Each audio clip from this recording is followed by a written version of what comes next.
Salut à toutes et à tous, c'est Vich, j'espère que vous allez bien et bienvenue dans cette nouvelle review d'animé en Blu-ray. Aujourd'hui, on va parler de Demon Slayer. Ah bah il était temps, hein, dis donc. Parce qu'après la saison 1, fiasco total que je vous avais présenté il y a 2 ans, donc cet été 2022, après ce fiasco total qui a été la saison 1 avec un coffret inutilement épais, pété de color banding, avec une énorme cale dégueulasse à l'intérieur, hein, que je vous rappelle, hein, vous pouvez aller voir la review, la cale qui est ici, là. Dégueulasse, hein, tout simplement. Il n'y a pas d'autre mot, hein. Enfin, franchement, quand on voit ce coffret de Demon Slayer, et avec du gondolage bien gratuit, là, ici, partout, des ajustements complètement aux fraises, hein, avec des découpes dégueulasses, enfin bref, c'était vraiment un coffret, vous voyez ici encore le gondolage, bref. C'est tout ce qu'il ne faut pas faire en coffret Blu-ray. Et on a aujourd'hui Demon Slayer, le train de l'infini, le film. Donc ça, c'est la version cinématographique de l'arc Le train de l'infini. Vous le savez très bien, du coup, il y a eu la version cinéma qui a été diffusée bien sûr au cinéma. Bravo aux 3 qui suivent au fond. Donc première diffusion cinéma avec un film d'1 heure et quelques, hein, bien sûr, comme d'habitude. Et ça a été après recap en version TV avec des ajouts, etc., considéré entre guillemets comme une saison 2, entre guillemets, bien sûr. Ça, je pense, ça sortira chez Dybex, hein, de toute façon, parce qu'il faut le sortir, parce que ça fait le lien avec la saison suivante. Donc, avec les rajouts. Donc, bon, bref, c'était en 6 épisodes de mémoire. Donc, je pense que ça sera directement ajouté dans le coffret de la saison suivante. Et voilà. Alors, première chose qu'on peut constater, déjà, le coffret est noir, fond noir, avec illustration full, à l'exception de ceci. Alors ça, c'est un truc qui va m'énerver. On a le numéro de coffret, parce qu'il est numéroté, hein, bien sûr. Le truc, c'est que foutre ça en plein milieu, devant, comme ça, c'est un peu con, quand même. Il y avait de la place pour le mettre ici. Là. Là, ici, on pouvait le mettre. Là, ici, on pouvait le mettre. On pouvait le mettre ici. T'as toute la bande là, ici, pour le faire. Ici aussi, t'as toute la bande là, ici, pour le faire. Bref, il y avait largement d'autres endroits où de le foutre que ici. Ça sent que ça a été rajouté la va-vite. À l'intérieur, on va voir ça après, hein, bien sûr, mais il y a eu des choses qui ont changé quand même, ça c'est cool. Et d'autres, c'est moins bien. À l'arrière, vous avez un flyer qui était collé. Alors, ça serait bien si on pouvait arrêter de mettre de la colle sur les coffrets, parce que, encore une fois, je vais en profiter vite fait, je vais vous montrer vite fait. Ça peut faire gondoler ça peut faire cloquer les illustrations, enfin les revêtements sur les coffrets. Et donc à l'arrière, vous avez une prolongation de l'effet qui était devant avec les flammes, etc. Bon, c'est sympa. C'est pas ce qui est le plus moche, donc ça va. Le film de tous les records. Alors c'est vrai que Demon Slayer, par contre, c'est un film qui a battu énormément de records. En entrée, etc. Au Japon, ça a fait un carton, mais monstrueux. En France, ça a eu un beau succès quand même. C'est que même mon cinéma, qui d'habitude ne diffuse pas d'animation japonaise, en a diffusé. C'est pour vous dire, c'est incroyable, c'est très rare. De là où j'habitais avant, hein, bien sûr. Parce que là, ici, maintenant, c'est niet. Moi, maintenant, j'attends le Blu-ray, je me fais même plus chier. J'en suis maintenant avec au moins une trentaine de films d'animés, de trucs, de films asiatiques que j'ai pas pu voir au cinéma parce que j'ai pas de diffusion. Donc, comme ça, c'est fait. Donc, on a le flyer qui, bien sûr, résume ce qu'il y a dedans. À l'intérieur, vous avez du coup le film en VOSTFR et VF. C'est une VF du coup Wakanim Crunchyroll, faite en interne. On en discutera dans la review technique. Un livret de 44 pages couleur, un poster réversible grand format, poster spécial, la reproduction des les boucles d'oreilles de Tanjiro, parce qu'avec la caméra, j'arrive pas à voir correctement. Le CD audio de la BO, ça c'est vachement bien. Ça c'est super bien. Et ça aurait été cool de l'avoir dans la série. Alors là, franchement, c'est un très bon move que fait Dybex actuellement, de mettre la BO du film dans le coffret, mais ça aurait été bien de l'avoir aussi sur la saison 1. Une planche de 6 stickers, le ticket de train de l'infini, une pièce métal surprise, 2 maxi cards avec le visuel cinéma. Bon, c'est pas un petit coffret, il y a quand même des contenus dedans, donc c'est quand même vachement cool. Le niveau spécification technique, on est en 1080p. Alors, la mention, enfin, ce logo, je sais très bien que Dybex regarde mes vidéos. Ce logo-là n'a plus rien à faire ici, en fait. Je vais expliquer pourquoi. La mention Full HD, c'était un logo qui était appliqué sur les téléviseurs pour un argument commercial de vente. C'est-à-dire que quand la HD est arrivée en France, on a commencé avec du 720p, ce qu'on appelait le HD Ready. Donc c'était un peu au-dessus du 576 pixels entrelacé d'époque, ou progressif si vous aviez un plasma ou quelque chose comme ça. On avait du coup créé le logo Full HD 1080 pour dire attention, là c'est vraiment la haute définition. Techniquement, ça n'a rien à faire sur un Blu-ray parce que un Blu-ray, par définition, c'est du 1080p. Voilà. On ne met pas des films en 720p dans un Blu-ray. Ça n'a aucun sens. Donc, ce logo-là n'a rien à faire. C'est cette mention-là qui fait en fait foi. Hein.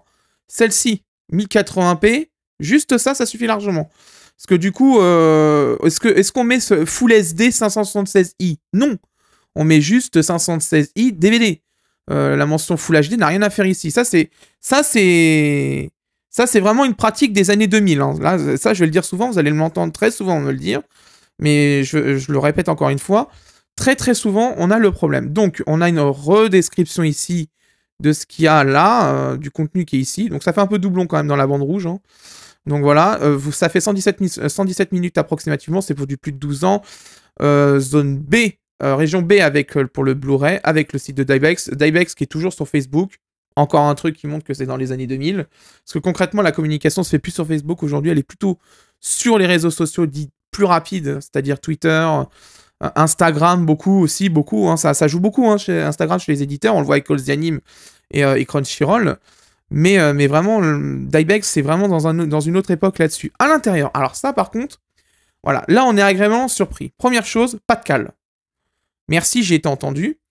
Et surtout, contrairement à la saison 1 où il y avait eu vraiment... Regardez, c'était dégueulasse, on voyait des taches, etc. C'était immonde. Voilà, là, voilà. Un écrin noir, c'est ce qu'il fallait en fait sur la saison 1. Et d'ailleurs, ça fait un peu chier parce que la saison 1 sera en coffret blanc. Elle sera en écriture romanji, enfin le titre international sur la tranche. Mais sur le coffret du film, c'est en japonais. Avec en tout petit ici, Demon Slayer le film. Ça, c'est pas malin pour la continuité des coffrets. Ça aurait été mieux d'avoir un coffret saison 1 comme ça, ce qui d'ailleurs était comme ça dans toutes les régions du monde. Les coffrets Demon Slayer saison 1 étaient noirs, pas blancs. Donc là, on a du noir, avec écrin noir full à l'intérieur. Ça c'est classe. Ça fait plaisir. Ça fait que du coup, il n'y a pas de défaut à l'intérieur. Ça fait plaisir. À l'intérieur, on a une petite boîte qui contient tous les goodies. Ça, c'est une bonne idée. Le digipack, le livret, les posters, les cartes, etc. Donc ça, c'est plutôt cool. Donc, on va sortir ça. Donc, voilà. Mais encore une fois, c'est un coffret à 4. Et j'ai envie de dire, très honnêtement, c'est honnêtement, hein, je regarde ce que vous achetez, parce que quand vous passez par les liens affiliés ou même les engagements que je vois à peu près où vous voyez les choses sur YouTube, où vous réagissez, j'ai énormément de statistiques là-dessus. Les coffrets à 4 sur ma chaîne YouTube, ça ne passe plus du tout. Vraiment. C'est quelque chose qui ne marche plus en fait, hein, tout simplement. Il y a encore des gens qui achètent parce qu'ils pensent que c'est une bonne affaire, mais en vrai, je suis rejoint mon ami Pink Platypus là-dessus. Lui, il achète des A4 que quand c'est des véritables intégrales. Par exemple, The Bigo, chez Dybex, on va revenir sur eux. The Bigo, c'est une connerie ce qui a été fait. On a 2 coffrets qui vont arriver, une saison 1 qui est déjà sortie en coffret A4, et une saison 2 encore en coffret A4. Ou alors à moins qu'ils trouvent quelque chose pour intégrer les disques de la saison 2 dans le coffret, dans le coffret A4, mais j'y crois pas trop. Mais là, c'est vraiment con ce qui a été fait. Donc à l'intérieur, bon, on a des stickers, je vous les montre vite fait, mais franchement, ça n'a aucun intérêt. C'est là que je me dis, là, c'est année 2000. Voilà, on a des autocollants. C'est des sortes d'autocollants. Demon Slayer, ce qu'on voit que c'est des autocollants, parce que c'est la feuille jaune derrière, c'est la feuille de réception des autocollants. Bon, c'est pas ça qui fera vendre des coffrets, très honnêtement. On a la maxi card du film Demon Slayer. C'était aussi l'affiche du film de Wakanim. Je sais pas si vous vous souvenez. C'était cette affiche-là qui avait été utilisée, avec juste un visuel en recto, très joli, magnifique, pas de problème. Je regarde l'impression, pas de problème d'impression, c'est très joli. Donc aucun souci là-dessus. On en a une deuxième, très jolie, bonne impression, je la vois d'ici d'ailleurs, dans l'impression là du coup. C'est joli, c'est bien mieux imprimé que le coffret saison 1. Et bien sûr, vous avez le grand poster qui est dedans. Voilà, plié en 4 avec visuel recto verso. Regardez, qui est très très bien imprimé. Ça là-dessus, j'ai pas trop à me plaindre sur Demon Slayer. Sur la saison 1, c'était pareil, le poster était bien imprimé. Mais par contre, ce qui était dans le livret, c'était pas la même. Et vous avez de l'autre côté un autre visuel. Voilà, donc ça là-dessus, c'est cool. Voilà, on est face à une bonne impression quand même, c'est quand même bien. C'est très très bien. On a du coup le Digipack. Alors le Digipack, par contre, voilà. Il tient pas des masses. Vous voyez, il tient pas des masses. Parce que bah il a pas son étui rigide en fait. C'est là que je me dis que Dybex aurait peut-être dû mettre l'étui rigide du boîtier Blu-ray dedans. Parce qu'en fait, là, vous voyez, c'est... Voilà, il est pas très solide. Hein. À l'intérieur, vous avez du coup les 3 disques dispo dans ce coffret avec la bande son ici de Demon Slayer, le train de l'infini. Ça, c'est vachement cool, putain. C'est dommage. Alors, si Dybex m'entend, si c'est possible de sortir une version CD de la S1 pour l'avoir, parce que putain, c'est dommage, parce que moi, j'aurais bien voulu l'avoir. Et on ne l'a pas eu, donc du coup, c'est vraiment dommage. À l'intérieur, vous avez le DVD et le Blu-ray. Bon, voilà, très honnêtement, le DVD, hein, vous connaissez mon avis là-dessus. C'est terminé sur une œuvre pareille, surtout en plus, hein, masterisé HD nativement. On ne fait plus de DVD sur des œuvres pareilles. Hein. D'ailleurs, aux États-Unis, c'est terminé le DVD, hein, depuis longtemps d'ailleurs. Vous regardez Discothèque, vous regardez Crunchyroll, vous regardez Sentai, il n'y a plus de DVD. Hein, c'est fini. Il faudra d'ailleurs quitter le DVD hein, ici en France. Parce que là, c'est nécessaire. Vous avez du coup le Digipack, qui n'a pas de prolongation au niveau visuel ici, parce que je pense qu'il s'arrête là, le visuel. Donc ça fait une bande blanche là, ici. Bon, après, ça va, c'est pas non plus dégueulasse, mais c'est dommage. Ça aurait fait une belle fresque, je pense, en allant jusqu'au bout. Mais ouais, par contre, je suis un peu déçu quand même du Digipack au niveau de sa solidité. Mais c'est parce qu'il n'a pas son boîtier. Il n'a pas son boîtier, vous voyez, ça a du jeu. Peut-être il est un peu trop grand là au niveau de la tranche. Ce qui fait qu'il n'a pas trop de tenue. Mais bon, bref. C'est un peu dommage. À l'intérieur, vous avez du coup les bonus, les goodies, qui sont dedans dans une petite boîte en carton. Voilà. Alors, du coup, on a eu l'information hein, de pourquoi il y a des pièces dans les coffrets de Dybex. Dybex va faire avec un collecteur de pièces d'ici quelques temps.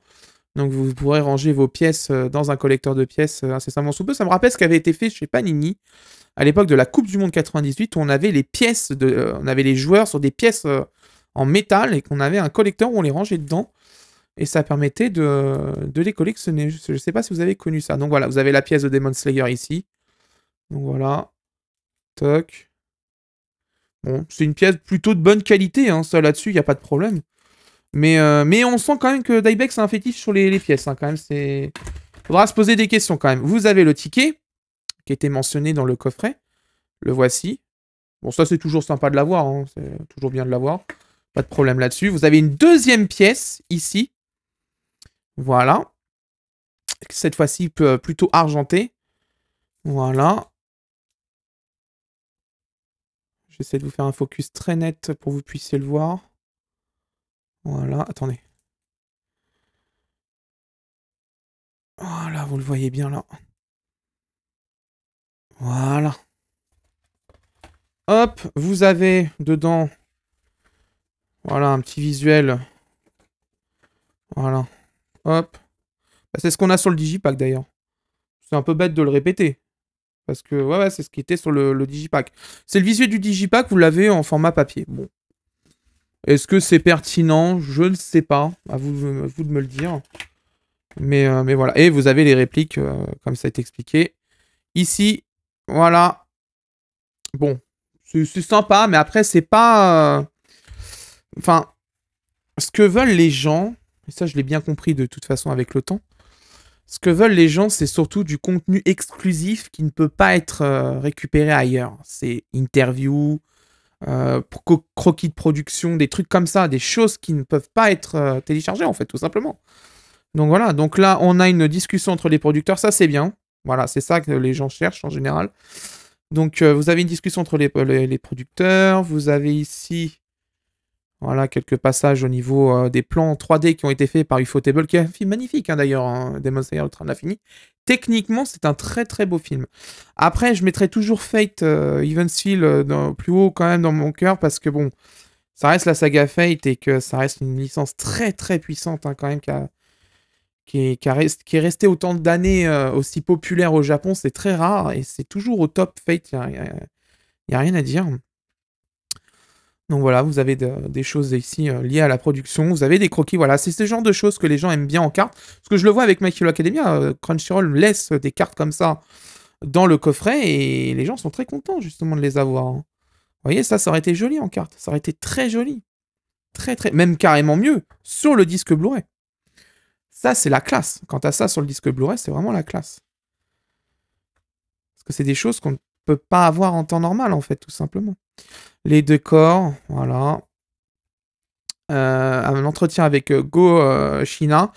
L'enregistrement de la musique dans une salle de concert a donné à la bande son, enfin à la bande sonore, un son cinématographique. Bah ça, tu m'étonnes. Tu m'étonnes que la bande son d'un Demon Slayer, ça fait le café, hein, ça fait quasiment tout. Hein. Donc, entretien avec Yuki Kajiura, vous connaissez. Hein. Si vous connaissez pas Yuki Kajiura, vous tapez sur Google, vous allez comprendre qui est cette personne. Avec Lisa, qui a fait l'ending. Donc ça, c'est bien. Voilà, il y a une discussion croisée avec les comédiens japonais. Alors bon, les fans de VF seront déçus, il n'y a pas eu de discussion croisée avec les comédiens français, mais c'est pas quelque chose qu'on fait beaucoup en France, d'ailleurs je le regrette un peu. Ça ferait du contenu additionnel, et ça je pense quand même que ça serait intéressant que dans le milieu du doublage, ce genre de pratique se fasse de plus en plus, parce que ça fait du contenu en plus, ça permet de connaître le ressenti des gens et de documenter tout ça.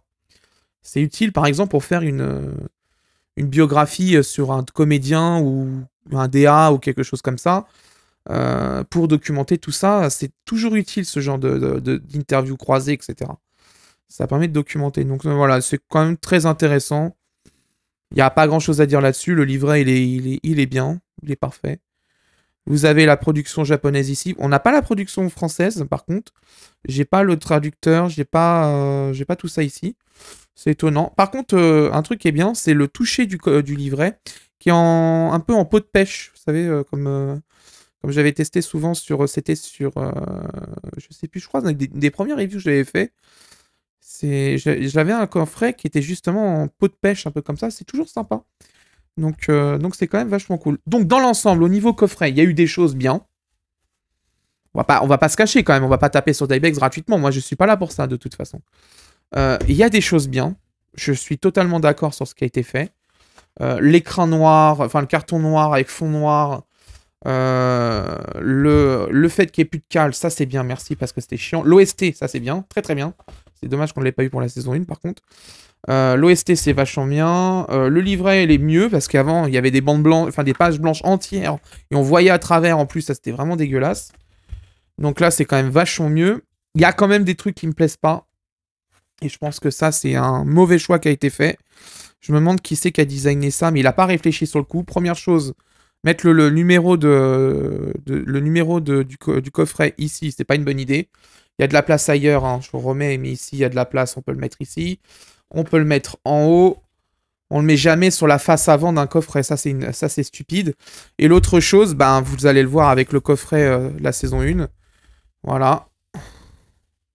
Voilà le problème. Vous n'avez pas de continuité au niveau du titre du film entre le film et la saison 1, ce qui est un peu con. Et la couleur, bien sûr, c'est là que je comprends pas pourquoi Dybex, à l'époque, a fait un coffret blanc. Alors, il aurait dû faire un coffret noir. Ça aurait bien mieux ressorti l'illustration que le blanc, parce que le blanc n'est pas adapté à Demon Slayer sur la saison 1, et de manière générale à Demon Slayer. C'est le noir, et toutes les éditions dans le monde, c'était noir, de toute façon. Donc, il n'y a même pas de question qui se pose.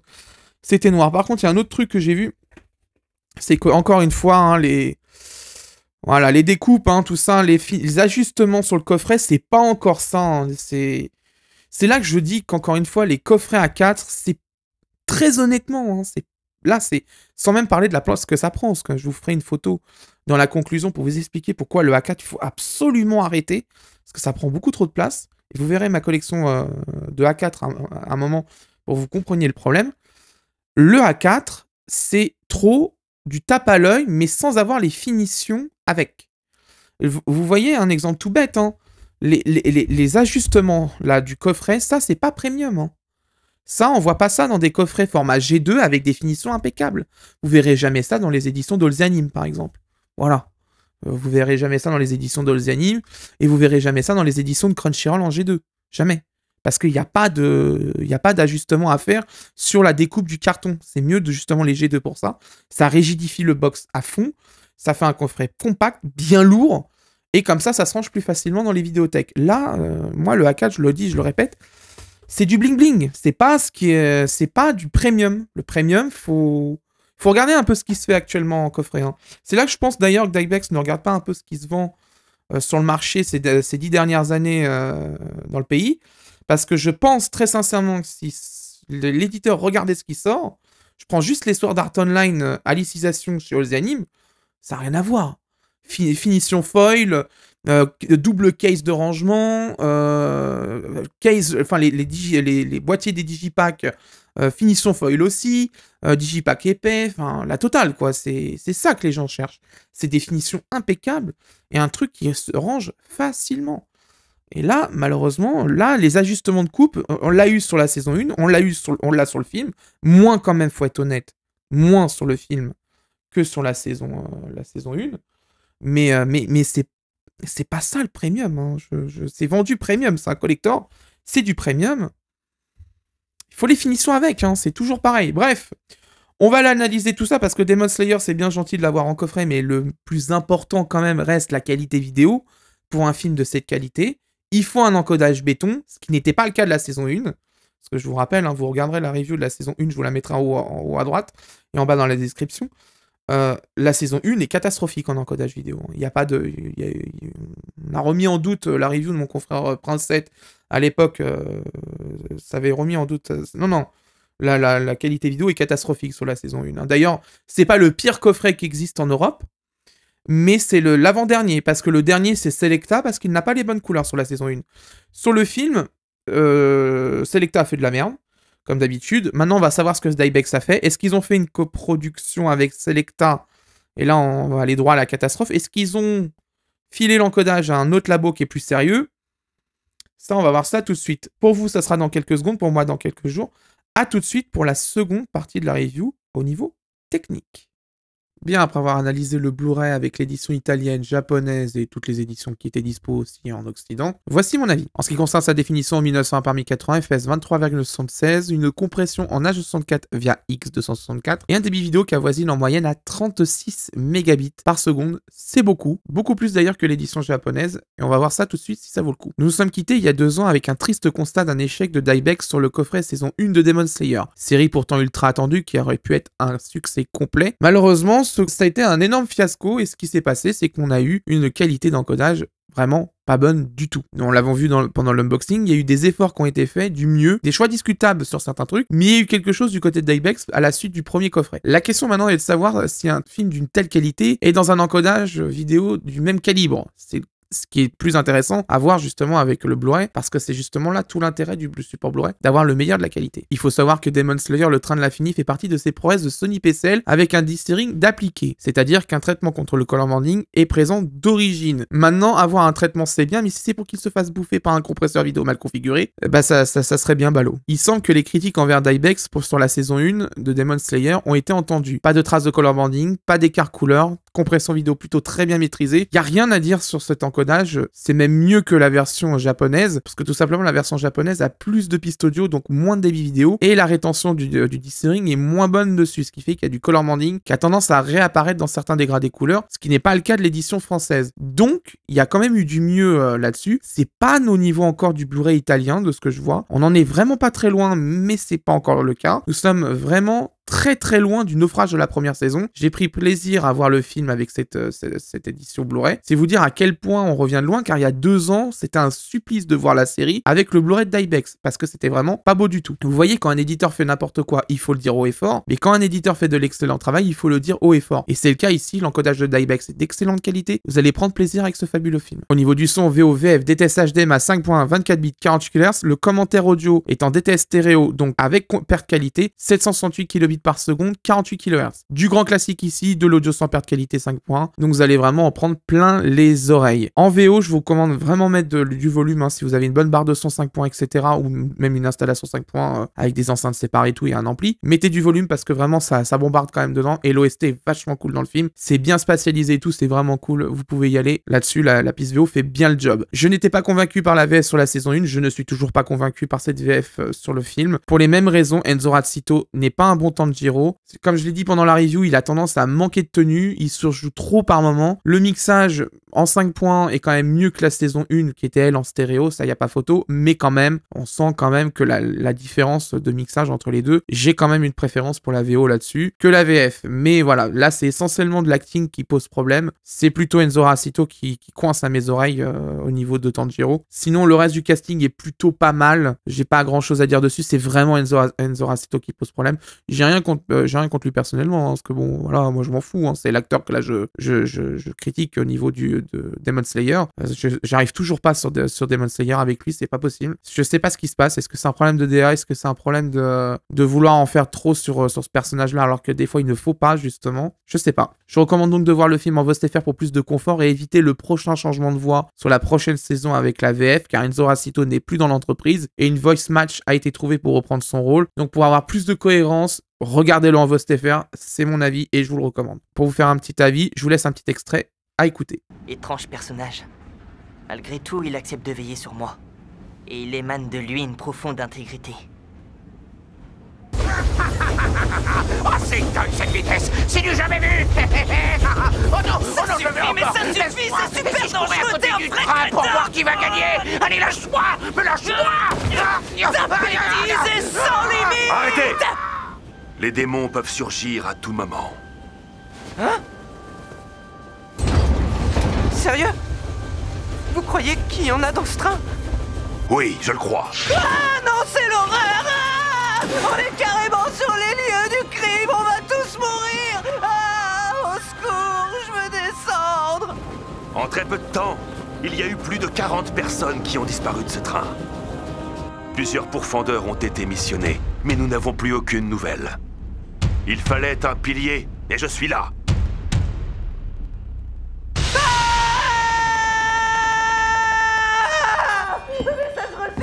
La traduction et les sous-titres, la police d'écriture, la bordure en RAS, c'est parfaitement lisible. Aussi bien de près que de loin sur un téléviseur ou un moniteur. Aucun souci là-dessus, c'est vraiment lisible parfaitement. La traduction, c'est celle d'Adam Plaza. Si vous suivez les reviews, il a traduit Ranking of Kings, qui est sorti récemment en Blu-ray chez Crunchyroll. Pas grand-chose à dire dessus, c'est globalement une reprise 1 pour 1 du lexique de la première saison. C'est de l'excellent travail dans l'ensemble. Bonne adaptation, bon respect des normes de sous-titrage. Vraiment, les bons jeux de mots au bon endroit. Tout est impeccable dessus, c'est vraiment du bon boulot. Il a fait le taf et c'est disponible maintenant dans cette édition Blu-ray. C'est impeccable. C'est d'ailleurs dans cette version que je vous recommande chaudement de voir Demon Slayer. Évitez la VF si vous pouvez. Si vous n'êtes pas allergique aux sous-titres, évitez la VF parce que vraiment, Enzo Razzito en Tanjiro, je peux pas. Sur d'autres rôles, pourquoi pas, mais sur celui-là, non, clairement, il est pas dedans. Direction le menu du disque pour aller voir ce qui se passe au niveau bonus. Il y a, comme vous le voyez à l'image, le film avec les commentaires audio et c'est intégralement traduit avec des sous-titres français. Ça, c'est super cool. Vous avez aussi un bouton CMPV qui lance tous les trailers, teasers, pubs qui étaient diffusés au Japon pour l'annonce du film et le lancement du film. Donc c'est plutôt cool. Je pense que rien que la présence du commentaire audio du film avec une traduction, ça fait plaisir en bonus et ça ravira les fans de la licence et aussi les personnes qui souhaitent documenter certaines choses sur l'univers de Demon Slayer. On passe au plus et au moins du coffret. Alors les plus, excellente qualité d'encodage et c'est vraiment incroyable. On revient de très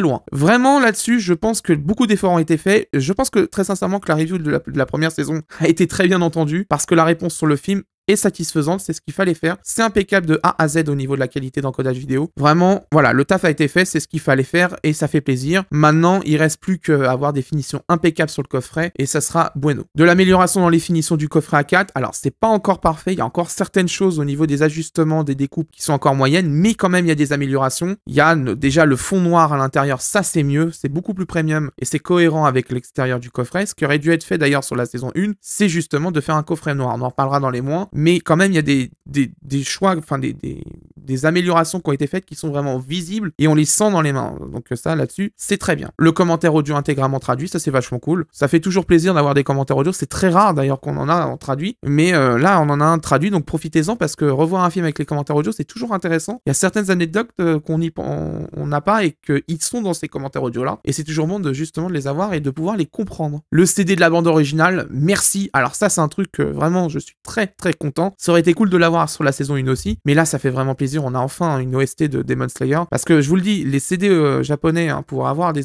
CD d'animé, c'est très cher. C'est vraiment très cher en import, etc. avec la douane et tout. Là, qu'on l'ait directement dans le coffret, ça fait vraiment plaisir quand même. Hein. Le livret, plutôt bien au niveau contenu, là-dessus pas de problème. Il a des bonnes finitions en plus avec soft touch, etc. C'est un bon livret, c'est ce qu'on attendait, qui est mieux d'ailleurs au niveau finition que le livret de la saison 1 qui avait des pages blanches, papier qui était transparent quand même. C'était pas cool quand même pour un coffret d'une telle valeur. Donc surtout pour un coffret collector avec des finitions soi-disant premium. Moi je suis désolé, quand j'ouvre un livret et que je vois 3 pages blanches de consécutives et que le papier est transparent, que je vois à travers, moi ça me fait chier quand même là-dessus. Faut pas négliger ça. Là, au moins, ça a été quand même bien fait. Et là-dessus, RAS, chapeau. Les moins, encore un A4. Ah ouais. Et ça, heureusement qu'il y a une édition standard qui existe. Hein, mais encore une fois, et je le répète et je le redis, moi, je suis obligé de prendre l'édition A4 par la cohérence de la saison 1. Parce que je l'ai en édition A4, je l'ai acheté pour justement vous le présenter en vidéo. Donc, je suis obligé de le continuer à A4. Mais vraiment, je lance un appel là-dessus. Par pitié, arrêtez avec les coffrets A4. C'est fini les années 2000 où les gens aimaient les gros coffrets. C'est terminé. Les gens aiment bien les gros coffrets quand c'est des intégrales complètes. Il n'y aura pas d'autres coffrets après qui comprend toute l'œuvre, tous les épisodes, les OAV, etc. Ça sert à rien de faire des A4 pour faire des A4. Autant faire des coffrets G2 d'une taille plus raisonnable, comme ça on peut les empiler, on peut les mettre en double rangée dans les Billy. Bref, il y a plein de choses d'ailleurs. Quand on va faire la vidéo présentation de la collection, hein, c'est en train d'être fait, vous inquiétez pas. Je vais vous montrer justement un des projets que j'ai pour ranger la collection Blu-ray, c'est de faire justement des doubles tâches au niveau des rangements dans les bibliothèques Billy. Ça va me permettre d'avoir 2 rangées de coffrets Blu-ray pour maximiser la profondeur des étagères. Donc voilà, ça c'est un truc qu'on en discutera, mais voilà, les coffrets A4, faut arrêter. C'est pas une bonne idée, très sincèrement. Quand il y a trop de coffrets A4, les gens arrêtent parce qu'il n'y a plus de place, tout simplement. Et je le vois sur le Discord, on est beaucoup quand même, on est plus de 300 aujourd'hui. D'ailleurs, si vous souhaitez rejoindre le Discord, le lien est en description, c'est le lien Linktree, vous avez le bouton pour rejoindre le Discord communautaire. Beaucoup le disent, quand il n'y a plus de place, on n'achète plus. Là, il y a The Bigo qui va arriver chez Dybex en saison 2. Ils ont déjà sorti une saison 1 en coffret A4, ça va faire 2 coffrets A4 qui sont en plus super épais. Enfin, ça n'a pas d'intérêt. C'est fini les années 2000, hein. Faut vraiment évoluer. En 2024, pourquoi un éditeur comme Olzianim ne fait plus de coffrets gigantesques? Pourquoi, par exemple, Kana n'en fait plus non plus? Bon, Kana, ils ont arrêté le Blu-ray tout court, donc comme ça, c'est réglé. Mais ils en faisaient plus à une période. Ils en avaient fait en partenariat avec Anime Store IDP.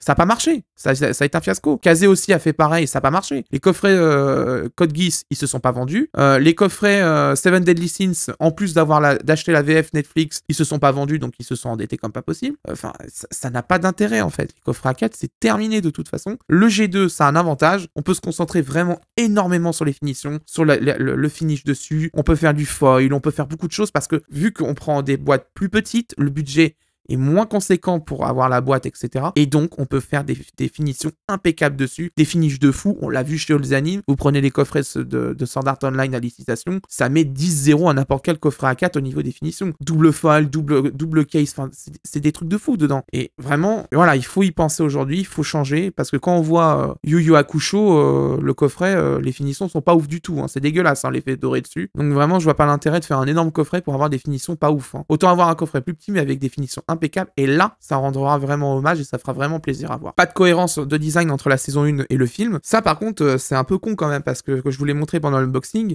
comme le coffret saison 1, le dos était en titre international Demon Slayer en gros fond blanc, là on passe en caractère japonais avec en tout petit Demon Slayer le train de l'infini avec un fond noir, bah ça fait que du coup il n'y a pas de cohérence entre la saison 1 et le film. Donc qu'est-ce qui va se passer? Est-ce que la saison 2 va revenir sur le design de la saison 1? Je sais pas, mais en tout cas c'est pas ouf là-dessus. Ça c'est un choix, ça n'a pas été bien réfléchi là-dessus parce que les mauvais choix ont été faits dès la saison 1. Et là le problème c'est que maintenant pour changer, bah on est obligé de casser la cohérence. Il fallait pas rater le coffret saison 1 et justement avoir une continuité impeccable là-dessus. C'est pour ça qu'on dit toujours, quand on fait une série avec plusieurs saisons et des films, le plus important à faire en coffret, c'est le premier, parce que c'est là où on va faire tous les choix graphiques, design, maquette, etc. Tout est capital là-dessus, parce qu'après, tu vas être dépendant de ce premier coffret pour faire les autres. Donc, il va falloir continuer la cohérence graphique, comme My Hero Academia, par exemple, chez Crunchyroll. Ils nous ont laissé 5 saisons avec le logo de Ki-hoon, et sur la 6e saison, ils l'ont dégagé pour mettre le logo américain. Voilà, ça, c'est des choix à la con. Si l'ayant droit était pas d'accord de base, il fallait peut-être pas insister, parce qu'à un moment ou à un autre, il allait imposer le logo international, et on l'allait avoir